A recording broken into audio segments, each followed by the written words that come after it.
Si tu es ici, il y a très grande chance que toi aussi tu veuilles vraiment vivre de ton business en ligne. Pas juste gagner quelques milliers d'euros ou juste survivre, vraiment vivre librement grâce à ton business. J'ai dans cette vidéo listé 20 règles d'or que j'utilise depuis 5 ans maintenant et qui m'ont fait construire un business à plusieurs millions d'euros par année. Mais également, ces règles-là sont utilisées par tous les entrepreneurs de mon réseau que je connais qui passent tous la barre des 7 chiffres annuels. Alors, il y a de très grandes chances que si tu appliques ces 20 règles, que toi aussi tu puisses obtenir ce même type de résultat et que tu fasses partie de ce cercle très fermé des entrepreneurs en ligne à plus d'1 million d'euros. Donc si tu es un petit peu ambitieux, un peu curieux, écoute bien ce qui va suivre et notamment les 3 dernières ont le pouvoir de littéralement changer ta vie. Je vais juste rentrer à l'intérieur parce que là ça caille un peu les couilles et si je veux tenir les 20, bah, il faut que j'aille me mettre au chaud. Bon, et pour couronner le tout, déjà il fait super chaud dans l'appart, mais en plus de ça, je me suis rendu compte que ma fille là m'avait étalé de sa petite barquette de chocolat là sur le pull. Bon, on va faire comme si de rien n'était et comme si vous n'aviez pas vu, et on rentre directement dans les 20 règles. Et on démarre par la première, qui est pour moi la règle ultime, la règle absolue à maîtriser, c'est le focus ultime. Je suis intimement persuadé que ce qui cause la non-réussite d'une majorité d'entrepreneurs en ligne quand ils lancent leur projet, quand ils lancent leur business, c'est le manque de focus. C'est le fait de s'éparpiller dans tous les sens et de changer soit sans cesse de stratégie, soit sans cesse son positionnement, soit sans cesse son offre, soit sans cesse sa cible, qui fait que ces personnes-là ne réussissent ou ne réussiront jamais. Pourquoi? Eh bien, c'est extrêmement simple à comprendre. À chaque fois qu'on recommence de quelque chose de zéro, ça peut être une nouvelle stratégie, ça peut être une nouvelle offre, ça peut être un nouvel avatar client, ça peut être un nouveau positionnement sur le marché, il faut recommencer de zéro. On doit se laisser le temps de devenir bon à chaque fois dans ce qu'on fait, et le fait de changer régulièrement fait que malheureusement on n'a pas suffisamment de temps pour devenir bon, pour se faire connaître pour ça et pour avoir de vrais résultats avec son activité. Donc le manque de focus tue littéralement la majorité des personnes qui se lancent. Pourquoi? Simplement parce qu'ils n'ont pas mis les œillères et qu'ils ne sont pas restés concentrés sur leur vision, leur business, leur avatar client, leur niche, leur offre, et qu'ils n'ont pas laissé suffisamment de temps pour réussir. Et ça, on le voit tous les jours, notamment quand on voit par exemple passer des publicités de gens qui nous disent qu'on ne devrait pas utiliser cette méthode, mais plutôt une autre pour réussir, ou alors qu'on devrait faire plutôt du low ticket ou du high ticket. Et malheureusement, les jeunes entrepreneurs, ou du moins ceux qui ont le moins d'expérience, ou ceux qui ne réussiront jamais, sont ceux qui se font à chaque fois attraper au piège et qui changent sans cesse leur stratégie. Toutes les stratégies sont bonnes. Ça peut être les tunnels de vente, tous les tunnels de vente fonctionnent, toutes les offres fonctionnent, etc. Mais c'est uniquement si on se laisse le temps de les utiliser, apprendre à les utiliser et devenir bon dans ce qu'on fait. Le meilleur conseil que je peux me donner, que je me suis donné et que je donne également aux coachs que j'aide, que j'accompagne, et les entrepreneurs en ligne que j'accompagne, c'est mettez les œillères, restez focus, et ça le plus longtemps possible, car c'est ceux qui restent focus le plus longtemps possible qui ont le plus de résultats. Le point numéro 2, la règle numéro 2, elle est associée à la première. Cette règle-là, c'est simplement de faire les répétitions. Je me suis noté quelques citations que j'adore, mais j'aime beaucoup par exemple celle-ci de James Clear qui dit que le succès, c'est le résultat de petites actions chaque jour. Quand beaucoup de personnes pensent qu'il faut travailler dur pendant un mois et ensuite lancer un truc incroyable, d'autres, notamment les plus riches de ce monde, comprennent l'importance des petites actions quotidiennes, des petits pas, et de la somme de ces petites choses tous les jours. James Clear est d'ailleurs l'auteur d'un livre qui s'appelle Atomic Habits. En gros, créer des habitudes atomiques. Ça veut dire ce que ça veut dire. Et dans son livre, en gros, si je dois résumer le livre en un truc, c'est faire des petites actions tous les jours pour avoir des résultats démentiels sur le long terme. Et c'est la même chose pour nous en tant que business. Qu'est-ce que ça veut dire des petites actions? C'est simplement faire ce qu'on sait qu'on doit faire tous les jours sans les reporter et juste en le faisant. Pas la peine de travailler 1 à 2 jours par semaine toute la journée et plus rien faire, non. Un petit peu tous les jours et sur le long terme. Ça va être faire les appels de vente qu'on sait qu'on doit faire les discussions qu'on sait qu'on doit avoir, accompagner ses membres et faire ces sessions qu'on sait qu'on doit faire, recruter cette personne qu'on n'a pas envie recruter cette personne même si c'est douloureux pour nous de recruter parce qu'on sait qu'on doit le faire, etc., etc. Faire les répétitions, et je vais faire un premier parallèle à quelque chose qui me tient à cœur, c'est le sport de haut niveau. Comme dans le sport, si on veut faire grossir son business, il va falloir faire les répétitions tous les jours, régulièrement, et ne jamais s'arrêter sur le long terme. Le point numéro 3, c'est ne pas être influençable. Et ça, c'est pour moi, encore une fois, quelque chose de très important. On rejoint le point numéro 1 et le focus, mais attention à ça. Ne pas te faire influencer par les gens. Tu dois être clair avec ta vision, de là où tu veux aller, mais surtout de savoir exactement comment tu veux y aller, et ne pas te laisser défocus, voilà, par des personnes de ton entourage, par des autres entrepreneurs, etc. Je vais te partager une citation qui me tient extrêmement à cœur et surtout que je me pose, c'est une question que je me pose systématiquement quand je reçois le conseil de quelqu'un. Et le conseil d'une personne, ça pourrait être quand je rencontre quelqu'un et qui me donne un conseil, ça peut être quand j'écoute une vidéo et que cette personne-là dans cette vidéo me donne un conseil. La première chose que je me demande, et l'unique chose que je me demande quand je reçois le conseil de cette personne-là, c'est en un, est-ce que cette personne a les résultats que je veux avoir? Et dans le contexte du business notamment, c'est extrêmement important. Pourquoi prendre l'avis de quelqu'un qui n'a pas obtenu les résultats que moi je veux avoir? Ça peut être ce gars qu'on a rencontré qui me donne des conseils sur Instagram, une vidéo YouTube d'un petit jeune qui a aucune expérience et qui n'a jamais eu de résultats, etc., etc. Les seuls conseils valables sont ceux des personnes qui sont déjà passées par là où je suis en train de passer et qui ont déjà obtenu les résultats que je veux avoir. Et c'est logique. Et c'est uniquement ces conseils-là que je peux recevoir. Et c'est uniquement par ce type de personnes-là que je peux et que je dois accepter les conseils et remettre en question ce que je crois vrai. En tout cas, c'est comme ça que je fonctionne. Et honnêtement, ça marche plutôt bien pour moi. Le point numéro 4, pensez comme un athlète de haut niveau. Qu'est-ce que font les athlètes de haut niveau? En un, ils sont obsédés par ce qu'ils font tous les jours. Et je pense qu'il n'a rien de mal à être obsédé par son business en ligne si c'est pour nous un facteur de bonheur, un facteur de bien-être et que c'est important pour nous de réussir dans cette activité par rapport à l'impact qu'on va créer, le fait qu'on va aider un maximum de personnes, etc. Donc en un, les sportifs de haut niveau, comme les entrepreneurs de haut niveau, en un, sont obsédés. En deux, ils répètent les actions tous les jours. Ça rejoint ce que je disais tout à l'heure, faire les répétitions, mais le haut niveau, il n'y a pas de place pour le détail. C'est ce qui fait la différence entre un footballeur amateur et un footballeur professionnel. C'est qu'il n'y a pas de place pour le détail. L'amateur s'entraîne 2 fois par semaine, un petit peu à l'arrache. Le professionnel s'entraîne tous les jours à 100% comme un professionnel. Et c'est pour ça qu'il est professionnel, pour rien d'autre. Assure-toi de ne pas être ce petit entrepreneur qui fait les trucs un peu comme ça, de manière décousue à gauche à droite, juste de faire les répétitions tous les jours et de chaque soir quand tu te couches, être fier d'avoir avancé d'au moins un petit pas dans ton activité. Le point numéro 5, c'est de bien s'entourer. Alors bien s'entourer, il y a des phrases qui sont utilisées et surutilisées sur le marché qui sont tu es la moyenne des 5 personnes avec qui tu passes le plus de temps ou dis-moi qui sont tes amis et je te dirai qui tu es. C'est des phrases un peu bateau, réutilisées partout sur Instagram en citation, mais qui sont juste extrêmement vraies.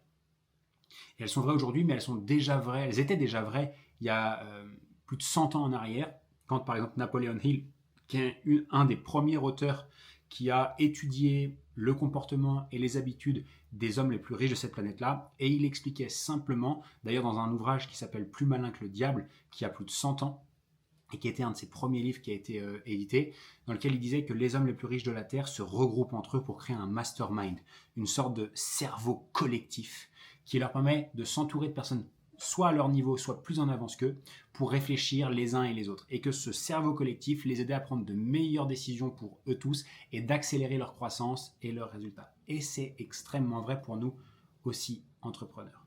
Parce que si on échange le plus souvent possible avec des personnes qui sont soit à notre niveau, soit en avance sur nous, ou du moins qui ont un objectif similaire au nôtre, automatiquement, les discussions vont être à un niveau supérieur. Si les discussions sont à un niveau supérieur, nos réflexions, nos façons de penser vont être à un niveau supérieur.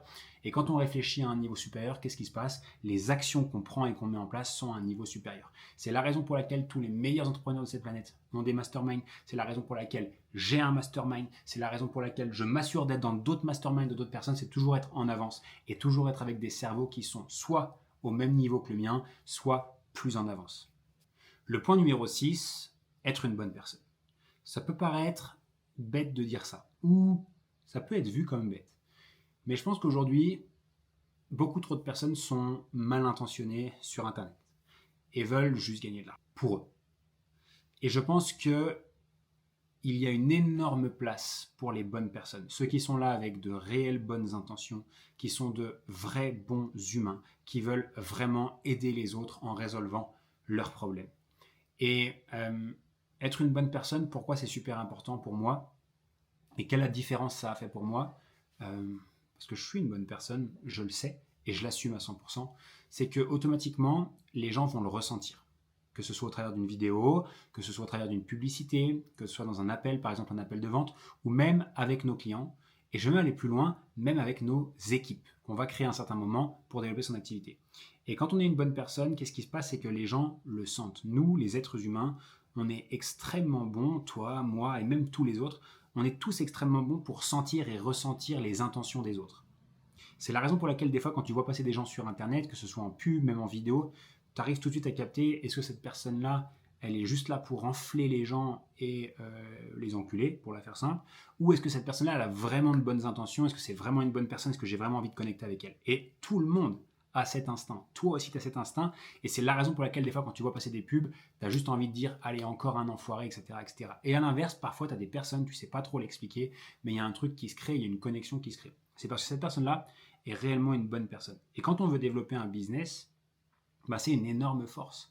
Parce que ça nous facilite le marketing, ça nous facilite les ventes, ça nous facilite l'accompagnement et le suivi de nos clients, et également ça facilite le fait de créer une équipe. Donc simplement se poser des fois cette question, est-ce que je suis vraiment une bonne personne? Il y a de très grandes chances que si tu es ici, tu le sois, mais parfois est-ce que tu l'es vraiment dans ton business? Est-ce que tu l'assumes à 100%? Est-ce que tu mets ce truc-là en avant? Parfois non. En tout cas, c'était mon cas au début et je me suis rendu compte que si j'arrêtais de me prendre le chou à essayer de jouer un rôle dans mes pubs, etc., ou dans mes appels de vente, ou même avec mes équipes, automatiquement, si j'étais moi-même, parce que je suis une bonne personne, bah, automatiquement les gens se liaient davantage et ça m'aidait à aller beaucoup plus vite, avoir de résultats, du coup, beaucoup plus rapidement et avoir des résultats encore plus incroyables parce qu'on attire magnétiquement les gens à nous. Le point numéro 7, c'est réinvestir constamment. Réinvestir de l'argent constamment. Première chose que je peux dire ici, c'est de bien séparer son argent personnel de son argent professionnel. Car l'argent de notre entreprise n'est pas vraiment de l'argent. C'est plutôt un outil qu'on va utiliser pour réinvestir dans la croissance. Qu'est-ce qu'on va faire généralement avec son argent? C'est qu'on va le réinvestir dans des choses qui vont faire effet de levier pour grossir. L'effet de levier, ça va nous permettre peut-être de passer beaucoup moins de temps à faire des tâches, d'avoir plus de revenus, d'avoir plus de clients, etc. En gros, généralement, dans quoi on va réinvestir? Ça va être dans des outils, ça peut être des logiciels notamment, dans des équipes, ça va être des personnes qui vont nous aider dans notre activité pour récupérer du temps pour nous ou alors pour faire croître notre activité et faire également un effet de levier, ou la création de processus, etc. Il y a aussi un levier extrêmement important qu'on va pouvoir activer avec l'argent, c'est le marketing et le fait de se faire voir par davantage de personnes en ligne ou ailleurs d'ailleurs. Par exemple, réinvestir en publicité sur Facebook, réinvestir pour passer sur des pubs à la radio, réinvestir comme moi je l'ai fait pour passer sur BFM Télé, etc., etc. Et ce réinvestissement dans son marketing va nous faciliter l'afflux de nouvelles personnes, donc augmenter notre visibilité, faire entrer plus de monde, et avoir plus de clients. Investir dans des outils va nous permettre de simplifier notre travail et simplifier le travail de nos équipes. Investir dans des personnes, ça va être de créer une équipe qui va non seulement me permettre de récupérer du temps, mais aussi de faire croître le business, car ces personnes-là travaillent aussi, même en même temps que moi je travaille, ou quand je ne travaille pas. Et ça, c'est aussi super important. Et réinvestir constamment pour faire grossir son activité.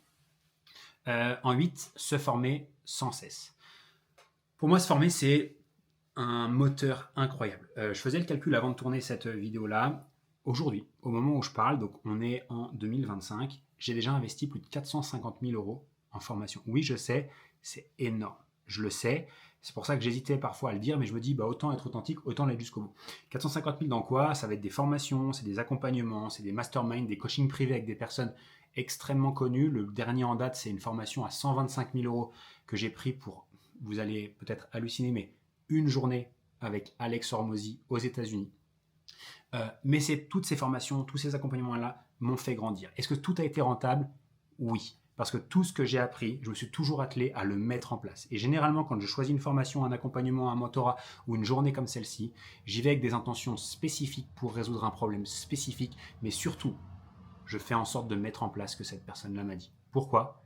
Parce que cette personne-là est exactement là où je veux aller. Et elle sait exactement par là où je passe et elle sait exactement résoudre les problèmes que je rencontre aujourd'hui.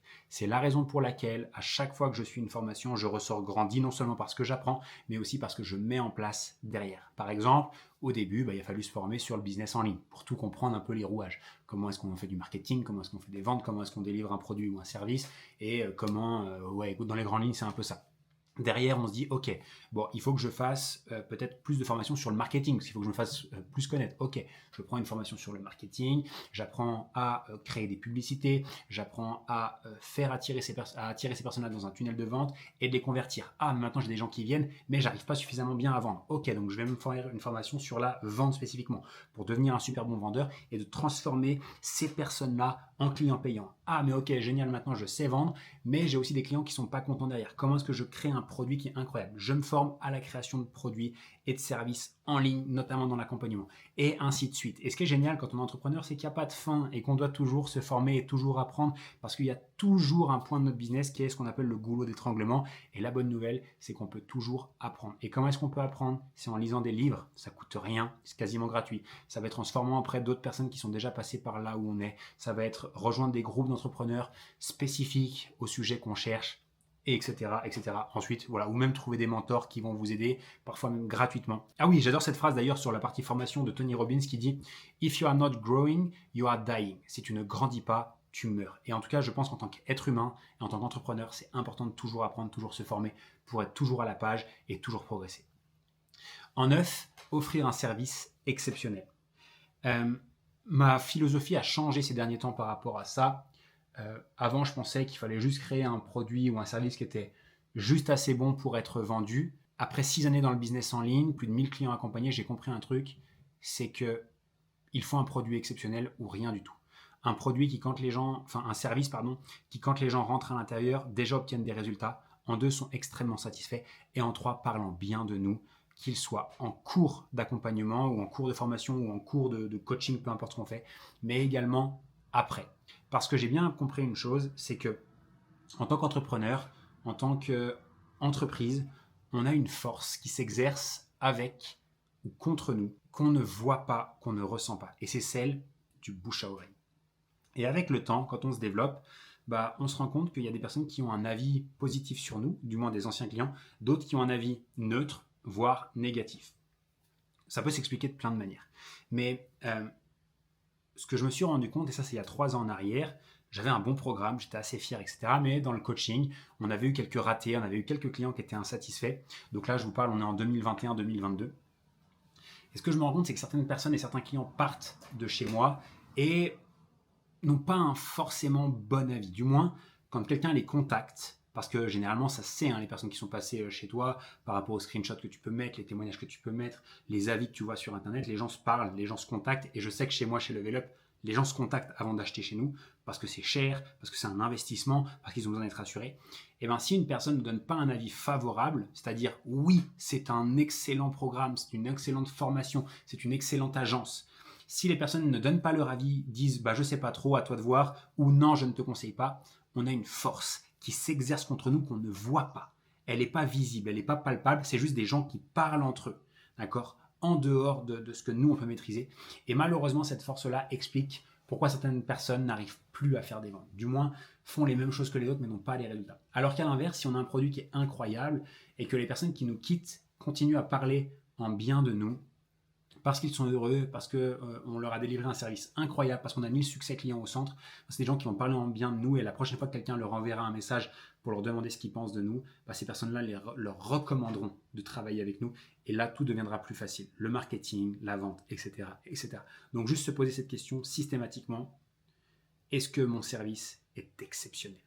Le point numéro 10, c'est accepter ce que j'appelle les périodes de plateau. Alors, j'aime beaucoup une phrase de Bill Gates que je vais vous relire. Most people overestimate what they can do in a year and underestimate what they can do in 10. Désolé pour l'accent pour ceux qui parlent bien anglais. En gros, beaucoup de personnes surestiment ce qu'ils peuvent faire en 1 an et sous-estiment ce qu'ils peuvent faire en 10. Les gens voient trop court terme, ils veulent des résultats trop rapidement et pensent dans une sorte de méconnaissance du business, que le business va croître de manière linéaire et ça en continu. Alors que c'est complètement faux, utopique, et quasiment aucun business sur cette terre ne croît de manière linéaire ou exponentielle. La croissance, elle se fait plutôt comme ça, c'est-à-dire des phases de croissance généralement plus courtes, avec des phases de plateau généralement plus courtes, et croissance, plateau, croissance, plateau. Pourquoi? Qu'est-ce que c'est qu'un plateau? C'est par définition le job de l'entrepreneur. C'est, j'ai une croissance, tout va bien, j'ai un plateau, c'est que j'ai ce qu'on appelle un bottleneck, c'est que j'ai quelque chose j'ai quelque chose qui empêche mon business de passer à la vitesse supérieure. Et le rôle de l'entrepreneur, c'est quoi? C'est de le trouver, de le définir et de le solutionner. Et beaucoup d'entrepreneurs font ça, ont une période de plateau et abandonnent. Ou alors testent quelque chose de nouveau et recommencent de zéro. Alors qu'ils auraient juste à se concentrer sur qu'est-ce qui bloque ce plateau-là pour le faire passer au niveau d'après. Exemple, chez Level Up, on avait par exemple il y a 5 ans un programme d'accompagnement de 3 mois. Et en fait, on s'est rendu compte qu'on a fait 3 mois de croissance et ensuite plateau. Et beaucoup de personnes pourraient se dire oui, il faudrait que j'attire plus de clients pour faire plus de chiffre d'affaires. Alors que nous, on s'est juste concentré sur, tout simplement, on avait autant de personnes qui quittaient Level Up tous les 3 mois que ce qu'on arrivait à en chercher. Et que si on arrivait à conserver nos clients plus longtemps, on aurait des clients qui resteraient et tous les nouveaux clients qui arriveraient mois après mois, ça nous permettrait de faire grossir l'activité et passer au niveau d'après. On a simplement essayé de doubler, on a doublé le nombre de mois pour lesquels les gens restaient chez nous, donc on l'a passé à 6 mois, et automatiquement on a doublé le chiffre d'affaires. On a commencé à relancer la croissance le mois suivant, et en 7 mois, je crois, on doublait le chiffre d'affaires de Level Up, etc., etc. Chaque plateau a son goulot d'étranglement qu'on doit résoudre, et c'est les entrepreneurs, les bons entrepreneurs qui arrivent à faire ça. Donc accepter les plateaux, comprendre que ça prend du temps, et juste travailler sur les bottlenecks les uns après les autres. Le point numéro 11, ça rejoint ce que j'ai dit tout à l'heure, être une bonne personne, mais c'est surtout vouloir vraiment aider. J'aime beaucoup cette phrase de Roosevelt qui dit que « People don't care. People don't care how much you know until they know how much you care. » J'adore cette phrase. En gros, les gens n'en ont rien à faire de ce que tu sais avant de savoir à quel point tu as envie d'aider, pour la faire simple.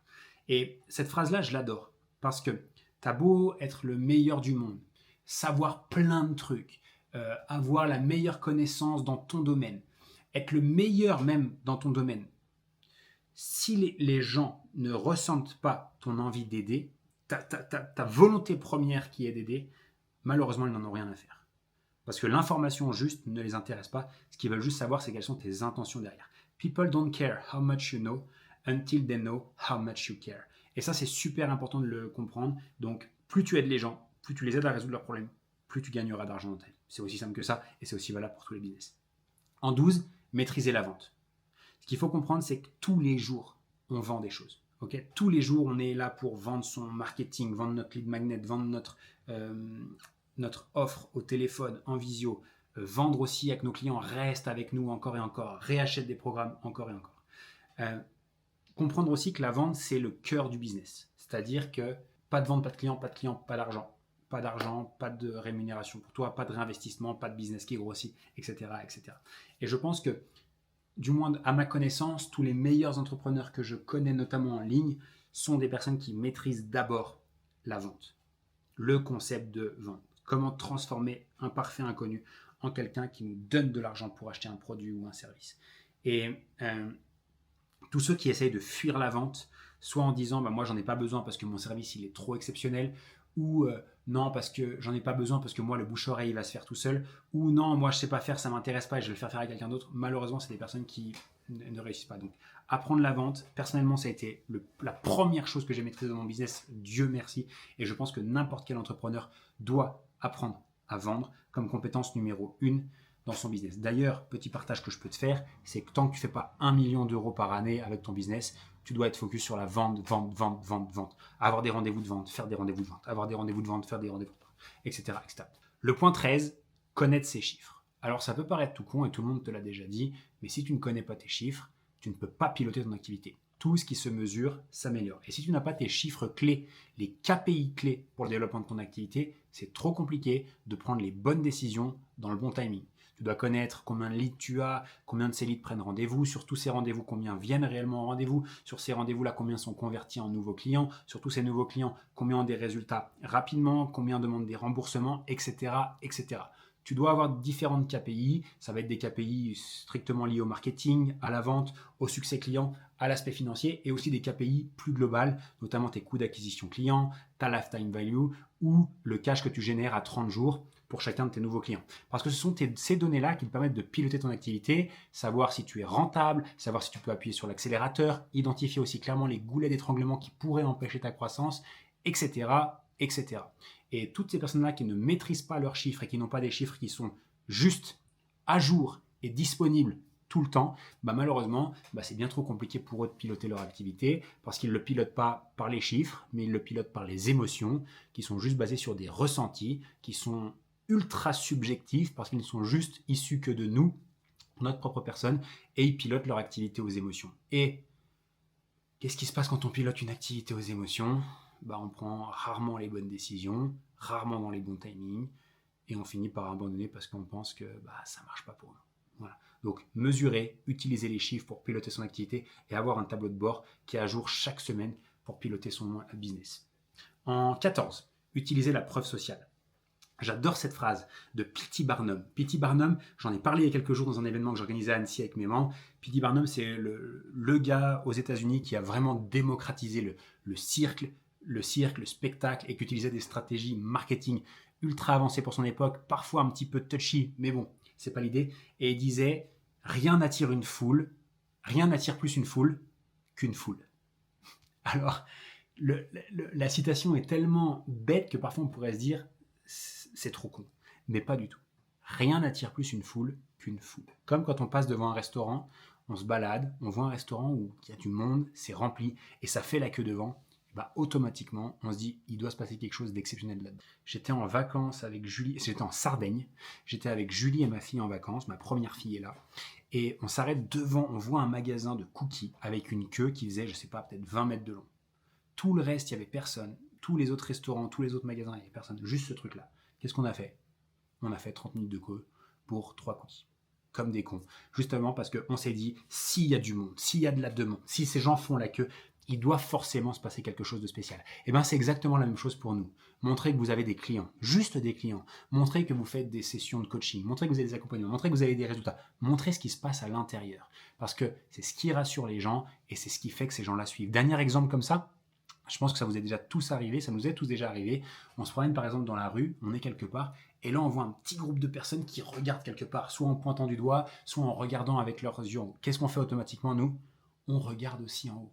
Pourquoi ? Simplement parce que en tant qu'humain, on fait exactement comme les autres. Dernier exemple, c'est quand vous avez par exemple des mouvements de foule. Généralement, vous avez une ou deux personnes qui prennent peur pour quelque chose, qui commencent à courir dans un sens, automatiquement, qu'est-ce qui se passe ? Tout le monde court dans le même sens. C'est le même phénomène qui se passe et c'est le même phénomène qui fait en sorte que nous aussi, on a des clients qui courent dans notre activité simplement parce qu'ils sont rassurés d'avoir des gens qui travaillent avec nous. Donc, utiliser la preuve sociale, c'est un élément extrêmement important.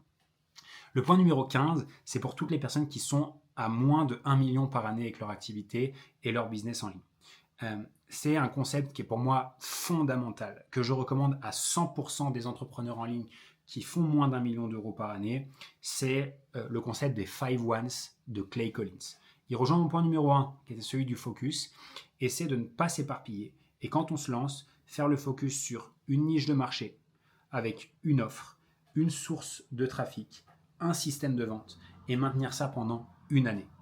Pourquoi ? Juste pour ne pas s'éparpiller et juste fournir des bons efforts dans le bon timing. 1 an, c'est génial pour se lancer et devenir suffisamment bon dans sa niche, suffisamment bon pour vendre son offre et la délivrer, suffisamment bon sur la source de trafic qu'on a décidé d'avoir, suffisamment bon sur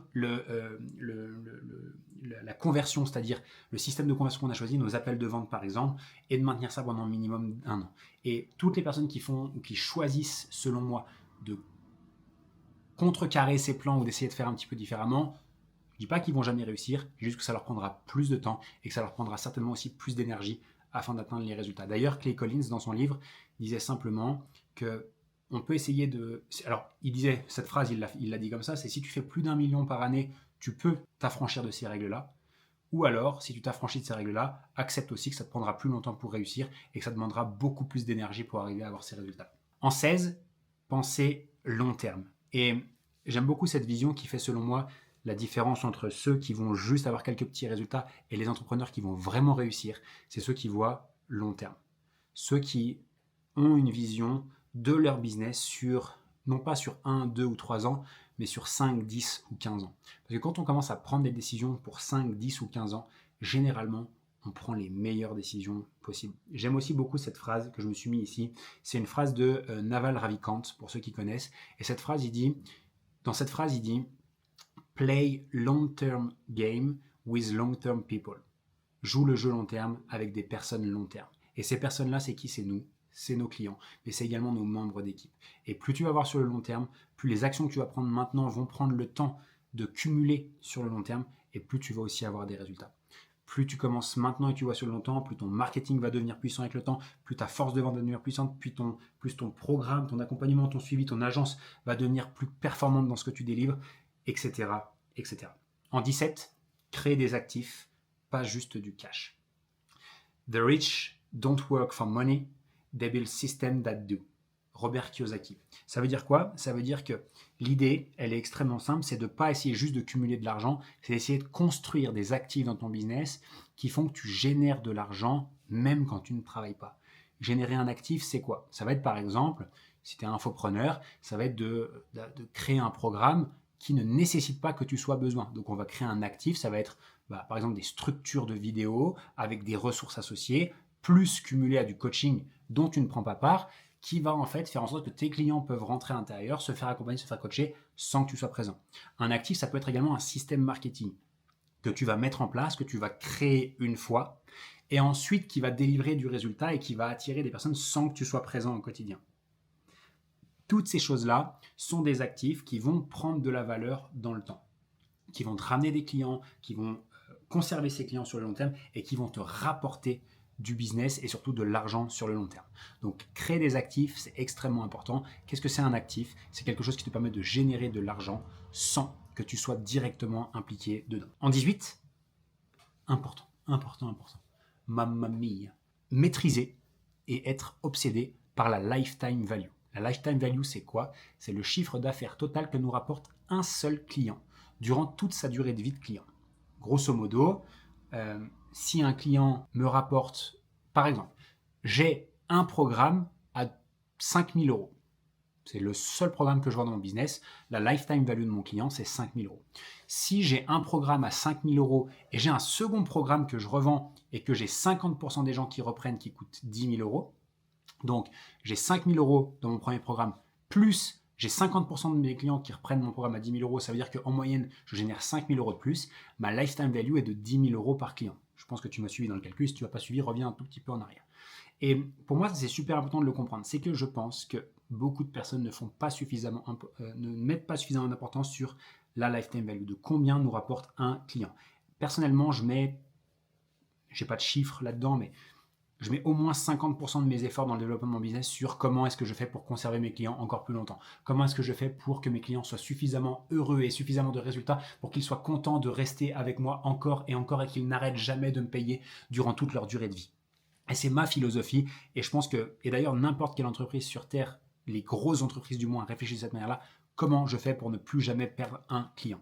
Et peu importe ce qu'on fait aujourd'hui, agence, formation, infoprenariat, coaching, se poser cette question-là, comment est-ce que je peux faire pour que mes clients soient toujours heureux de me payer encore et encore, et d'améliorer son produit et son service pour faire en sorte que je fasse ça. Ça passe par peut-être, oui, penser à des systèmes d'accompagnement sur le long terme, des systèmes d'accompagnement, de renouvellement, des programmes qui nous permettent d'évoluer et de s'améliorer dans le temps. Mais faites en sorte de revendre et d'augmenter la LTV de vos clients. Il y a une phrase d'Alex Hormozy que j'adore d'ailleurs par rapport à ça, qui dit que ton business grandit aussi rapidement que tu augmentes la lifetime value de tes clients. Plus tu l'augmentes, plus ton business va grossir. Petite pépite que je peux partager par rapport à ça, entre 2023 et 2024, sur ces 2 années-là, en 2023, on générait 980 000 euros de chiffre d'affaires.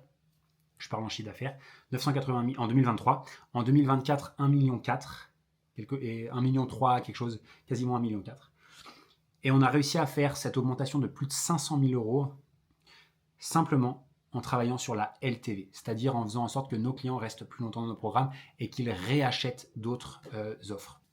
D'ailleurs, ce que vous devez aussi noter là-dedans, c'est qu'on a rajouté des offres une fois qu'on avait passé 1 million d'euros de chiffre d'affaires en respectant ce que je vous ai dit précédemment. Donc, juste être bon à ça et être omnibulé par ça, et je pense que c'est super important et ça nous pousse aussi à faire des programmes, des accompagnements ou des services de grande qualité. Le point 19, l'avant-dernier, c'est devenir bon en storytelling. Je pense que les histoires sont les choses qui captent le plus l'attention des gens et qui leur permet de changer le plus rapidement possible leurs croyances, leur fonctionnement et du coup leurs résultats. Et le storytelling, c'est pas juste être Oussama Hamar et raconter n'importe quoi à n'importe qui. Ce qui est d'ailleurs une honte d'ailleurs qu'on laisse ces gars-là parler autant et de raconter autant de conneries et que autant de personnes le croient. Bref, le storytelling, ça sert simplement à aider les personnes à changer le plus rapidement possible leurs croyances. Et le storytelling, à l'inverse de ce cas-là que je viens de citer, et ce n'est pas le seul, doit être utilisé dans l'intérêt des gens. Et quand on raconte des histoires, l'idée c'est pas de raconter des histoires pour leur faire croire à quelque chose ou leur faire prendre des mauvaises décisions, ce que font malheureusement ces gens, mais de justement les aider à remettre leurs croyances en place, remettre leurs idées en place et les aider à agir et à prendre les bonnes décisions.